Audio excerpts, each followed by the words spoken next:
OPP, looks Oh, like the last. Oppenheimer. Oh, thank you. Hi, I'm Emily. I'm a Sag Harbor resident, and I also just wanted to come and express my solidarity with the Latin American community. Could you state your last name also? Emily White, WEITZ.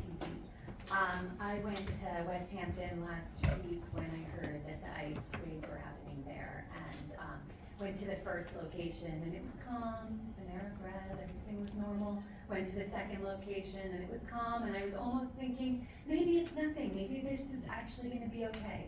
And then I went to the third location, the second 7-Eleven in West Hampton, not the big one, but the second one, and I pulled in, and there were 6 or 7 ICE vehicles there, different vehicles, not official vehicles, but a bunch of ICE agents standing around in a circle, and a few civilians standing and filming.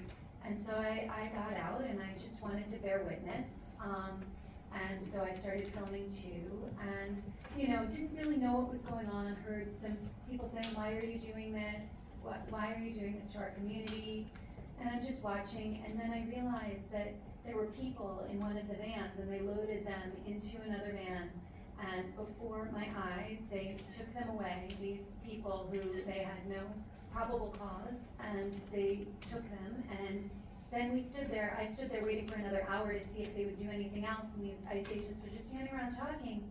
But every time we tried to reach out and ask them something, it was as if we were not there. And I've worked with the local police in many different ways over the years, as a journalist, as a resident, and we have always had a really trusting relationship. I know Ola has always had a great relationship with the local police department, and I know that it's a really hard time to figure out where our power is, but we can't let this happen to our community.